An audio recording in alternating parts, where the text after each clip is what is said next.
My name's Sarah Watson. I'm the manager of the Sustainable Food City Partnership for Bournemouth and Poole.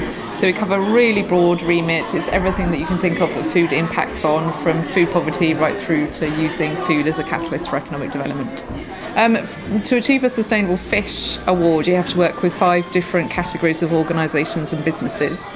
So we have had to get the hospitals, the large employers with workplace canteens, the higher education providers, which is the college and the university, the public procurement sector, so school meals and Meals on Wheels, that type of activity, and also iconic businesses, so those kind of restaurants and food outlets that you would recognise and know and would anticipate would be doing something positive around sustainable fish. And essentially we've approached all of those and worked with them to look at what their current fish offering is, to provide them support to get rid of those red listed fish which tend to be the endangered species which you obviously don't want to be serving, promoting the kind of real positive sustainable fish that they're using. And those kind of fish that fall in between, which are the ones we say to people you can eat sometimes but don't eat regularly, kind of just gradually easing them off their menu so they move towards a point where all of their fish is sustainable. And so the businesses, the organisations, they pledge to make that commitment, and then we work with them to move to that point where all of their fish is sustainably sourced.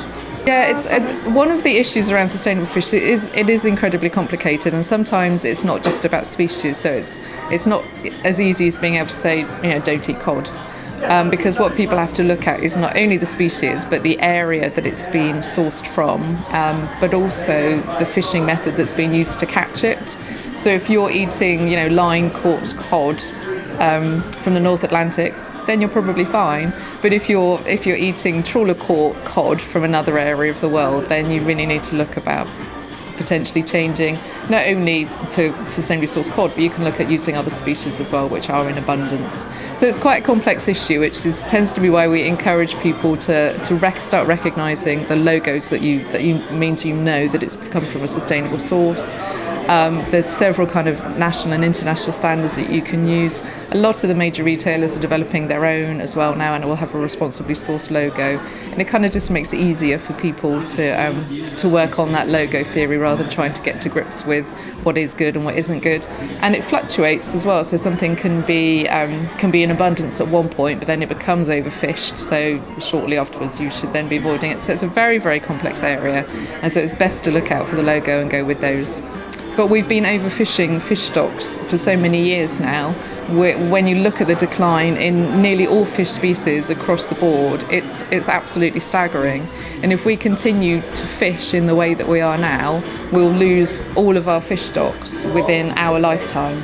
So we're talking about a complete collapse of fishing stock within 50 years, which is just impossible to imagine. Globally, from a community level, it also has a really significant impact. So people need to act, and they need to act really quickly to prevent that situation from happening.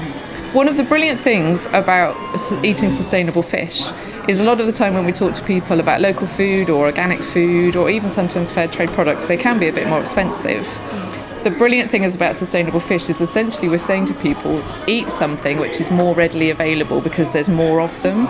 So in a lot of cases, if you're buying a sustainable fish, it's actually cheaper than if you're buying one that there's less of because it's more difficult for people to get hold of, so it puts the cost up. I think it's like any food supply chain, it is incredibly complex.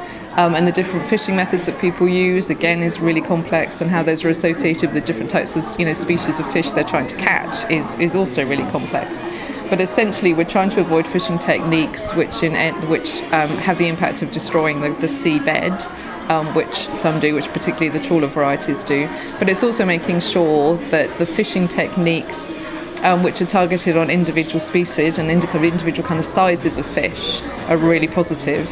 But those fishing techniques which tend to just scoop up everything that they come across with no regard to size of catch either are the ones that are really problematic.